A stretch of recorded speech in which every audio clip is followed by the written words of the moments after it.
जय शिवराय। आज आपण राष्ट्रीय महामार्ग विभाग कोल्हापूर माननीय महाजन साहेबांकडे आलेला आहे।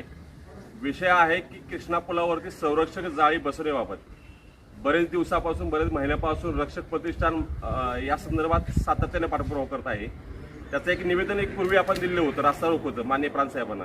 त्या अनुषंगाने त्यांनी 43 लाख रुपयाचं एक अंदाजपत्र तयार केलं आणि ते मुख्य अभियंता शेला साहेब आहेत मुंबईचे, त्याला पाठवलं। मी स्वतः महाराज साहेबांच्या कानावरती ह्या सगळ्या गोष्टी टाकल्या की कराडचा कृष्णा पुला सुसाईड पॉईंट बनत चालला आहे। त्यांनी तात्काळ त्याची दखल घेऊन एक पत्र बनवून मुख्य अभियंत्याच्या नावाने दिलं होतं। ते पत्र स्वतः मी घेऊन मुख्य अभियंता शेला साहेबांना भेटलो। त्यावेळी त्याचं गांभीर्य सांगितलं होतं की तात्काळ तुम्ही ह्या संदर्भातल्या उपाययोजना करा। आतापर्यंत अजूनपर्यंत त्याची कुठलीही कारवाई झालेली दिसत नाहीये। रिझल्ट पाहिजे आपल्याला, ते त्याच्या प्रोसेसमध्ये आहे। मुख्य अभियंत्यांनी ते पुढं मंत्रालयाच्या ऑफिसला पाठवलेलं आहे। तिथून एक थोड्या दिवसामध्ये त्याचा प्रस्ताव मंजूर होईल असं एक महाजन साहेबांकडून सांगण्यात येत आहे।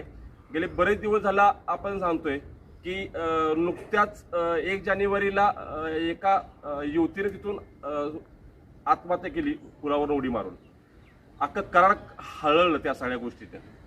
पण राष्ट्रीय महामार्ग विभाग हा गेंडेच्या कात्रीचा आलाय का त्यांना काळीजच नाहीये की सुसाईड पॉईंट बनत चाललेला आहे। बाकीचे रस्ते 10 वर्ष 5 वर्ष तुम्ही इकडे तिकडे झाले तर ते चालतं, पण असा इमर्जन्सी याच्यामध्ये तर तुम्ही करायला पाहिजे। आम्ही आज त्यांच्याबरोबर एक प्रश्नाची सरबती केली, त्यांना एक घेराव घातला या संदर्भात आणि त्यांना एक उपोषणाचं निवेदन दिले की 13/1/2026 पर्यंत जर ते प्रस्ताव जो आहे पेंडिंग तो जर मंजूर नाही झाला तर रक्षक प्रतिष्ठान तहसील कार्यालय कराडासमोर आमरण उपोषण सुरू करणार। त्यांचं म्हणणं होतं की थोडा वेळ द्या, आता वेळ नाहीये। इतके दिवस झालं आत्महत्या सुरू आहेत, अजून ह्यांना किती वेळ पाहिजे? किती लोक मेल्यानंतर राष्ट्रीय महामार्ग विभाग जागा होणार आहे हा प्रश्न नेमका आहे। या संदर्भात मुख्य अभियंत्यांना उद्या पुन्हा एकदा मी भेटणार आहे। स्वतः महाराज साहेब परत एकदा फोन करतील आणि सांगतील की तात्काळ बसवा म्हणून।